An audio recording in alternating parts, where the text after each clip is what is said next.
Assalamualaikum warahmatullahi wabarakatuh. My dear respected student, welcome join to the online class.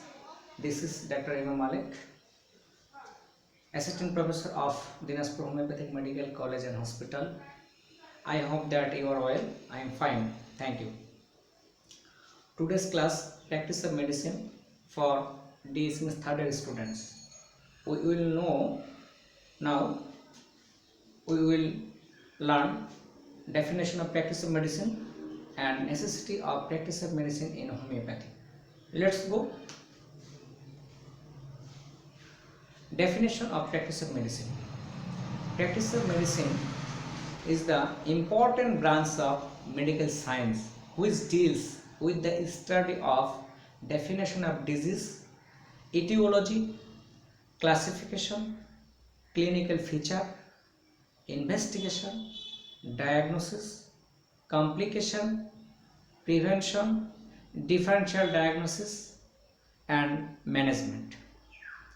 আমরা যদি বাংলায় একে সংজ্ঞায়িত করি তাহলে চিকিৎসা বিজ্ঞানের যে শাখায় রোগের সংজ্ঞা, কারণ, প্রকারভেদ, লক্ষণাবলী এবং চিহ্ন, রোগানুসন্ধান, রোগ নির্ণয়, ভাবিফল, জটিলতা,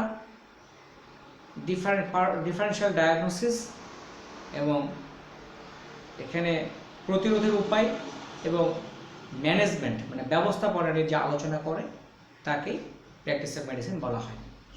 আচ্ছা, এবারে আসি একটু গভীরে যাই। বলা হচ্ছে যে রোগের সংজ্ঞা বলা যদি যায়, উদাহরণস্বরূপ tonsillitis. It is the inflammation of tonsil is called tonsillitis. আচ্ছা, টনসিলের প্রদাহকে টনসিলাইটিস বলা হয়। এখন এর কারণ, এটা হচ্ছে ইটিওলজি বা কজেশন, যেসব কারণ রয়েছে কারণগুলো জানতে হবে।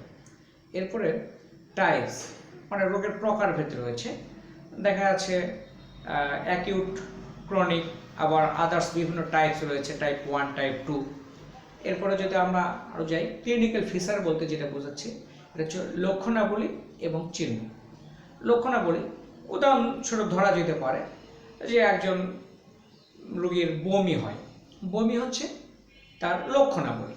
এখন চিহ্ন কি, বমিটার ধরন কেমন, যেমন বমিতে রক্তের সিটে রয়েছে কিনা, রক্ত যাচ্ছে কিনা। আচ্ছা, তবে একজন ব্যক্তির হচ্ছে দেখা যাচ্ছে যে ডিসেন্ট্রি রয়েছে, সে দিনে কয়েকবার মলত্যাগ করতেছে, এটা একটা সিম্পটম, কিন্তু এর সাথে মিউকাস রয়েছে, ব্লাড রয়েছে, এগুলো হচ্ছে চিহ্ন। এরপরে আসি ইনভেস্টিগেশন, যেটা বলতেছে রোগানুসন্ধান। আমরা একটি রোগকে প্রথমে চিকিৎসক পর্যবেক্ষণের মাধ্যমে তার যে পরীক্ষা রয়েছে এই পরীক্ষাগুলো পালপেশন, অস্কালটেশন, অর্থাৎ চিকিৎসক নিজে কিছু পরীক্ষা করবেন, দর্শন, শ্রবণ। এরপর দেখা যাচ্ছে রোগী হাত দ্বারা, চিকিৎসক হাত দ্বারা রোগীকে পর্যবেক্ষণ করবে, করার পরে কিছু ক্ষেত্রে আমাদের কনফার্ম ডায়াগনোসিসের জন্য আমাদের প্যাথোলজি টেস্টে পাঠাতে হয়। এটা হচ্ছে যে টেস্টের জন্য পাঠাবো সেটা হচ্ছে ইনভেস্টিগেশন বলা হয়। ইনভেস্টিগেশন হচ্ছে রোগানুসন্ধান। যেমন সেরাম বিলিরুবিন একটা টেস্টে পাঠানো হলো, সেরাম বিলিরুবিন রিপোর্ট আসলো স্বাভাবিকের চেয়ে বেশি, নর্মাল ভ্যালুর চেয়ে বেশি পাওয়া গেল, তাহলে এখানে রোগানুসন্ধান করে আমরা যেটা পেলাম এটা হচ্ছে পেশেন্টের জন্ডিস। যেমন ধরা যেতে পারে যে আপার অ্যাবডোমেনে কোনো ব্যক্তির পেইন হচ্ছে এবং সেটা দেখা যাচ্ছে যে স্পেশালি হেপাটোবিলিয়ারি সিস্টেম, আমরা সেই রোগীটাকে একটা আলট্রাসোনোগ্রাফিতে পাঠিয়ে দিলাম। আলট্রাসোনোগ্রাফি স্পেশালি হেপাটোবিলিয়ারি সিস্টেম, কিন্তু টেস্ট করে আসার পর দেখা গেল রোগীটার যেটা রিপোর্ট আসলো সেটা হচ্ছে কলিলিথিয়াসিস অর্থাৎ গল স্টোন। এই যে এখন রোগীটাকে শনাক্ত করা হলো, রোগটাকে নির্ণয় করা হলো, এটা হচ্ছে ডায়াগনোসিস। ইনভেস্টিগেশন যে পরীক্ষাটা করবে সেটার নাম, আর ডায়াগনোসিস হচ্ছে যেটা আপনার রোগটা নির্ণয় হয়ে গেল, কনফার্মেশন, এটা হচ্ছে ডায়াগনোসিস, রোগ নির্ণয়, রোগ নির্ণয় হয়ে গেল।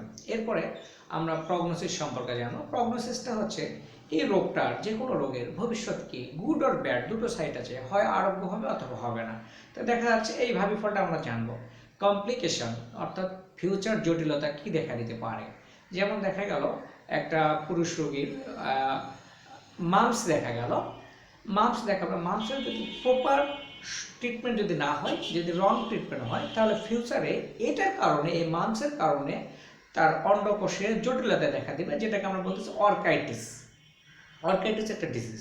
তাহলে এর কমপ্লিকেশন সেখানে চলে গেল। যেমন আলসারগুলোর, যেমন ডিউটেনাল আলসার বা গ্যাস্ট্রিক আলসার, পরবর্তীতে পারফোরেশন অর্থাৎ ফুটো হয়ে যে পারফোরেশন হতে পারে। তো এই যে জটিলতাগুলো, এই জটিলতাগুলো চিকিৎসা বিজ্ঞানে আলোচনা করা হয়ে থাকে। তারপরে দেখা যাচ্ছে যে ডিফারেন্সিয়াল ডায়াগনোসিস, একটা রোগ থেকে আরেকটা রোগের যে পার্থক্য, কিন্তু সিমটম একই। যেমন একটা পেশেন্টের যদি বলা যায় দেখা যাচ্ছে যে বমি, খাবারে অরুচি, দিন দিন দেখা যাচ্ছে যে বমির ভাবটা তীব্র, নশিয়ার ভাবটা তীব্রতা হয়ে যাচ্ছে, এটা আসলে জন্ডিসেও আছে, আবার দেখা যাচ্ছে যে হ্যাপাটাইটিসেও এই ধরনের সিমটম দেখা যায়, লিভার সিরোসিসে দেখা যাচ্ছে। আসলে ডিজিজটা কি? এই যে একটা থেকে একটা ডিফারেন্স করার জন্য, অথবা বলা যেতে পারে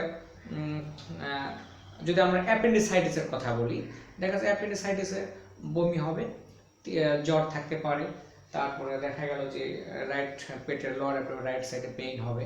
তো সেম সিমটম আরেকটা রোগীতে, যেমন এটা দেখা গেল যে এটা মহিলা রোগী, এটা পুরুষ হলে আমরা বুঝে ফেললাম যে হ্যাঁ এটা অ্যাপেন্ডিসাইটিসের হয়তো ব্যথা হতে পারে ম্যাকবার্নিস পয়েন্ট এরিয়া। কিন্তু এই রোগীটাতে মহিলা যদি হয়, তখন কিন্তু সন্দেহ রয়ে যাবে যে আদৌ এটা কি অ্যাপেন্ডিসাইটিস না সালফিং গফরাইটিস। মহিলাদের ওভারিতে একটা প্রবলেম হতে পারে, এটা ওভারি এলাকায় না কোথায়। তা আসলে যেমন সালফিং গফরাইটিস যে ডিজিজটা, এটাতেও বমি, ব্যথা, জ্বর, কাতর, স্পর্শকাতর টেন্ডারেন্সি এগুলো থাকবে, আবার অ্যাপেন্ডিসাইটিসও সেম থাকবে। তাহলে ডিফারেন্স কি? পুরুষ হলে নয় বুঝতাম যে দেখা যাচ্ছে যে হ্যাঁ এটা অ্যাপেন্ডিসাইটিস, মহিলা সেই ক্ষেত্রে আমরা কোনটা খুঁজবো? এই জন্য কিন্তু এটা পার্থক্য করার জন্য যে অবস্থাটা, এটা হচ্ছে ডিফারেন্সিয়াল ডায়াগনোসিস। আর এই জন্য প্র্যাকটিস অফ মেডিসিন এটা ডিটেলস বলে দেওয়া আছে, ডিটেলস জানতে পারবো যে একটা রোগ থেকে আরেকটা ডিফারেন্সটা, এটা হচ্ছে ডিফারেন্সিয়াল ডায়াগনোসিস। এই জন্য প্র্যাকটিস অফ মেডিসিন আমাদের স্টাডি করতে হবে। এরপরে আসে প্রিভেনশন, একটা রোগ প্রতিরোধের উপায় কি। যেমন আজকে কোভিড-19 যে সিজন চলছে, এখানে বলছে যে ফ্রিকুয়েন্ট হ্যান্ড ওয়াশ, ঘন ঘন হাত ধুতে করতে হবে, মাস্ক ইউজ করতে হবে, সামাজিক দূরত্ব বজায় রাখতে হবে। তো এই যে ব্যাপারগুলো, এটা দেখা যাচ্ছে যে প্রিভেনশনের একটা উপায়। তাই কাজে prevention is the better than cure, prevention is the better than cure, এটা তো আমরা জানি। তাই কাজে আমাদের এই বিষয়গুলো আমরা প্র্যাকটিস অফ মেডিসিনে জানতে পারবো। এরপর দেখা যাচ্ছে একটা ম্যানেজমেন্ট। একটা ম্যানেজমেন্টে আমরা যখন অধ্যায় ভিত্তিক জন্য আলোচনা করব, একটা রোগ নিয়ে যখন আলোচনা করব, তখন আমরা জানতে পারবো যে আসলে একটা ডিজিজ পড়তে গেলে সেখানে দেখা যায় যে ম্যানেজমেন্টের কয়েকটা অধ্যায় রয়েছে। অ্যাডভাইস, কী ধরনের উপদেশ সে কী মেনটেন করবে, তার প্রহিবিশন, নিষেধ, এরপর হচ্ছে ডায়েট, এবং একটা প্রপার মেডিসিন থাকবে। এই যে ডিটেলস যে আলোচনা করা হয় চিকিৎসা বিজ্ঞানে যে সকল রোগ সম্পর্কে, এই অধ্যায়কে যে বিস্তারিত আলোচনা করা হয় তাকে প্র্যাকটিস অফ মেডিসিন বলা হয়। ডিয়ার স্টুডেন্ট, এবার আমরা নেক্সট ক্লাসে চলে যাব। সেটা হচ্ছে যে the necessity of practice of medicine in homoeopathy. হোমিওপ্যাথিতে প্র্যাকটিস অফ মেডিসিনের প্রয়োজনীয়তা কী। আমরা একটা সাবজেক্ট পড়বো কিন্তু আসলে গুরুত্ব জানবো না, প্রয়োজনীয়তা বুঝবো না, তো হতে পারে না। কাজে আমাদের জানতে হবে যে হোমিওপ্যাথিতে প্র্যাকটিস অফ মেডিসিনের প্রয়োজনীয়তা কী। আসি, বলা হচ্ছে Number 1, it is impossible to derive knowledge about disease without practice of medicine. অর্থাৎ কি অসম্ভব, কি অসম্ভব? রোগ সম্পর্কে ধারণা বা রোগের যে নলেজ, এই জ্ঞানটা পাওয়া অসম্ভব। কেন অসম্ভব? Without practice of medicine. যদি আমরা প্র্যাকটিস অফ মেডিসিন যদি স্টাডি না করি, তাহলে দেখা যাচ্ছে আমরা রোগ সম্পর্কে সঠিক ধারণা লাভ করতে পারবো না। Next, prevention is impossible without knowledge of practice of medicine. যেটা একটু আগে আলোচনা হয়েছে, মোটামুটি ডেফিনেশনের মধ্যেই কিছু কথা চলে এসেছে। প্রিভেনশন ইজ ইম্পসিবল, অর্থাৎ প্রতিরোধ অসম্ভব, without practice of medicine, knowledge of practice of medicine. যদি প্র্যাকটিস অফ মেডিসিনের জ্ঞান আমার মধ্যে না থাকে, তাহলে একজন চিকিৎসক হিসেবে একজনকে অ্যাডভাইস করতে পারবো না যে কীভাবে এটা প্রতিরোধ করতে পারে। কাজেই প্রতিটি রোগ প্রতিরোধের ক্ষেত্রে প্র্যাকটিস অফ মেডিসিনের প্রয়োজনীয়তা রয়েছে। যদি আমরা প্র্যাকটিস অফ মেডিসিন না স্টাডি করি, তাহলে তো রোগ প্রতিরোধের উপায় জানবো না বন্ধুরা। কাজে এবার আসি, proper medicine is selected in the base of practice of medicine. হ্যাঁ, চিকিৎসকের সফলতা সেখানেই যদি একটা সঠিক মেডিসিন নির্ণয় করা যায়। তো সঠিক একটা মেডিসিন নির্ণয় করতে গেলে treat the patient but not the disease in homoeopathy. হোমিওপ্যাথিতে রোগের নয়, রোগীর চিকিৎসা করা হয়, মোস্ট ইম্পর্ট্যান্ট একটা ফ্যাক্ট, ওয়েলকাম। কিন্তু দেখা যাচ্ছে যে আমরা এখানে একটা রোগের মেডিসিন সিলেকশনের ক্ষেত্রে যেটা বলতেছি যে আমরা যে selected in base of practice of medicine. তো এখানে দেখা গেল যে একটা রুগী আসলো, আমাকে হাতে একটা রিপোর্ট দিল, কিন্তু রিপোর্টটা আমাকে আমি বুঝলাম না বা রুগী জানতে চাইলো যে আসলে ডাক্তার সাহেব কী হয়েছে আমার। যদি আমরা রোগের চিকিৎসা করি, রোগীর চিকিৎসা করি, কিন্তু রোগ সম্পর্কে তো একটা কনসেপ্ট দিতে হবে। এই জন্য আমাকে কিন্তু প্র্যাকটিস অফ মেডিসিন জানতে হবে। আচ্ছা, we can differential diagnosis by practice of medicine. আচ্ছা দেখেন, এখানে বলা হচ্ছে we can differential diagnosis by practice of medicine. আমরা প্র্যাকটিস অফ মেডিসিনের দ্বারাই আমরা জানতে পারি ডিফারেন্সিয়াল ডায়াগনোসিস। একটু আগে আলোচনা করেছিলাম, এটা একটা মোস্ট ইম্পর্টেন্ট একটা টপিকস, গাইনোকোলজি দিয়ে আমি আপনাদের এটা সহজে বুঝিয়ে দেওয়ার চেষ্টা করবো ইনশাআল্লাহ। সেখানে বলা হচ্ছে, দেখেন একজন মহিলার যদি কনসেপ্ট পড়ে, তাহলে প্রথম সিমটমই হচ্ছে, আমরা ফার্স্ট টার্গেট যেটা নেই সেটা হলো যে তার মিনিস্ট্রেশনটা দেখা যাচ্ছে বন্ধ হয়ে যায়। তো যদি মিনিস্ট্রেশন বন্ধ হয়ে যায়, এরপর আমরা 42 দিন পর যদি চেক করি, তাহলে lady check, quick check, baby check এই ধরনের অত প্যাথোলজিতে যদি আমরা পাঠিয়ে দিই, সকালে যে ইউরিনটা ধারণ করার পর যে একটা চেক করা হয়, সেখানে দেখা যাচ্ছে যে আপনার পজিটিভ সাইন এসে যাচ্ছে। পজিটিভ আসার কারণ হচ্ছে কি, এখানে হিউম্যান কোরিওনিক গোনাডোট্রফিন হরমোনের উপস্থিতি রয়েছে বিধায় ইউরিনটাকে পজিটিভ পাওয়া যাচ্ছে। এখন কথা হলো যে নবদম্পতি হাসিতে খুশি, দেখা যাচ্ছে তারা খুব আনন্দিত যে ঘরে একটা নতুন কিছু মেহমান আসবে, তারা খুবই আনন্দিত চলছে। কিছুদিন পরে দেখা যাচ্ছে মহিলার তলপেটে পেইন হচ্ছে বা অস্বস্তি লাগতেছে, তখন দেখা গেল যে তখন একটা ডাক্তারের শরণাপন্ন হলো। ডাক্তারের শরণাপন্ন হওয়ার পরে দেখা যাচ্ছে সেখানে কিছু টেস্ট দেওয়া হলো, আল্ট্রাসাউন্ড করা হলো, করে তখন রিপোর্ট যে আসলো, ডাক্তার নবদম্পতিদের বলছে যে অ্যাকচুয়ালি আপনাদের পেটে কোনো সন্তান নেই। আপনাদের সে মহিলাকে বলছে যে আপনার পেটে কোনো সন্তান নেই, আসলে এটা বেবি নাই, এখানে আছেন। তখন তো আকাশ থেকে পড়ার মতো একটা, কি বলেন, আমার মিনিস্ট্রেশন বন্ধ, বমি হচ্ছে, খাবারে অরুচি হচ্ছে, মাথা ভারবোধ, মাথা ঘোরা, অল ওভার ওকে, অর্থাৎ প্রেগনেন্সি যা সিমটম থাকে সেম সিমটমে রয়ে গেছে, কিন্তু ডাক্তার বলছে নাই। এখন কি করবে বন্ধুরা? এখানে মজার যে বিষয় সেটা হলো যে এখানে আসলে ওই মহিলার জরায়ুতে কিছু আঙ্গুরের থোকারণে প্রোডাক্ট জমে গেছে, যেটাকে বলা হচ্ছে হাইড্রাটেডিফর্ম মোল। অর্থাৎ হাইড্রাটেডিফর্ম মোলের যে চিহ্নগুলো, এটা যে এই রোগটা দেখা দিলে যে চিহ্নগুলো হয়, প্রেগনেন্সি আপনার মিনিস্ট্রেশন বন্ধ থাকবে, এরপরে দেখা যাচ্ছে খাবারও অরুচি হবে, বমি বমি ভাব থাকবে, তলপেট ভারী হবে, এক কথায় যে প্রেগনেন্সি যে সিমটম অল ওভার ওকে, সেম সেম, কিন্তু প্রেগনেন্সি নয়। হিউম্যান কোরিওনিক গোনাডোট্রফিন হরমোনও রয়েছে বিধায় টেস্টে পজিটিভ আসতেছে। তাহলে এটা কেমন কথা? হ্যাঁ, এই যে এখানে হচ্ছে ডিফারেন্সিয়াল ডায়াগনোসিস। আপনার হচ্ছে এখানে মহিলাটার দেখা যাচ্ছে যে প্রেগনেন্সি যা সিমটম সেম সিমটম এসে গেছে, এই যে ডিফারেন্সিয়াল ডায়াগনোসিস। তাহলে দেখা যাচ্ছে এটা আমরা প্র্যাকটিস অফ মেডিসিনের মাধ্যমে জানতে পারবো যে আসলে মহিলাটার প্রেগনেন্সি নয়, হাইড্রাটেডিফর্ম মোল। এরকম অনেক ডিজিজ রয়েছে যেটা পাশাপাশি সিমটম রয়েছে, কিন্তু অবশ্যই কিছু না কিছু ডিফারেন্স রয়েছে। এই ডিফারেন্স জানার জন্য আমাদেরকে প্র্যাকটিস অফ মেডিসিন জানতে হবে।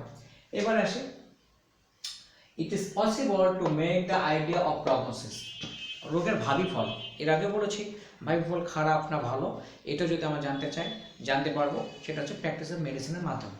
আচ্ছা এবার আসে, it is impossible to give the perfect management without practice of medicine. চিকিৎসকের সফলতা সেখানে একটা ভালো ম্যানেজমেন্ট, একটা ভালো মেডিসিন সিলেকশন করা। তো একটা রোগীকে যদি আপনি ভালো ম্যানেজমেন্ট অর্থাৎ অ্যাডভাইস করলেন, উপদেশগুলো আপনাকে এটা করতে হবে, এরপর প্রহিবিশন নিষেধ করলেন এটা করা যাবে না, আর তারপর হচ্ছে পথ্যাপথ্য, এটা দেখা যাচ্ছে আপনি খাওয়ার একটা তালিকা দিলেন, এরপর একটা সিলেকশনকৃত একটা ভালো একটা মেডিসিন দিলেন, তবেই না আপনার সফলতা রোগী আরোগ্য করলেন। কাজে আমাদের এই বিষয়গুলো জানতে গেলে আমাদের অবশ্যই প্র্যাকটিস অফ মেডিসিনের বিকল্প নেই। প্র্যাকটিস অফ মেডিসিন আমাদেরকে অধ্যয়ন করতে হবে। শুধুমাত্র ফার্মাসিউটিক্যালে যারা স্টাডি করে তারাই কেন, অর্থাৎ আমি যেটা বলতে চাচ্ছি, যাদেরকে আমরা এলোপ্যাথি বলে আমরা আখ্যায়িত করতেছি, তারাই শুধু প্র্যাকটিস অফ মেডিসিন করবে? নো, অবশ্যই আমাদেরকে করতে হবে, তা না হলে আমরা সফলতার সহিত কোনো কিছুতে এগোতে পারবো না। এ পর্যায়ে আমরা সর্বশেষ আলোচনা শেষ পর্যন্ত এসে গেছি।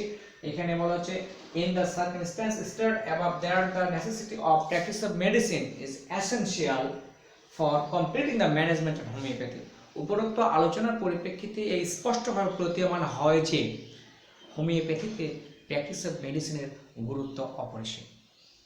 কাজে আপনাদের উদাত্ত আহ্বান রাখবো, আসুন আপনারা ক্লাসগুলো নিয়মিত ফলো করুন এবং পড়াশোনা করুন, এবং দেখা যাচ্ছে ভালো একজন আদর্শবান চিকিৎসক হিসাবে নিজেকে গড়ে তোলার দৃঢ় প্রত্যয়ে আপনারা প্র্যাকটিস অফ মেডিসিন সহ অন্যান্য মেডিকেল সায়েন্সের সাবজেক্টগুলো রয়েছে, সবগুলো আপনারা স্টাডি করুন। আপনাদের সুস্বাস্থ্য ও মঙ্গল কামনা করে এখানে শেষ করছি। No more today, thank you everybody. আসসালামু আলাইকুম ওয়া রাহমাতুল্লাহি ওয়া বারাকাতুহু।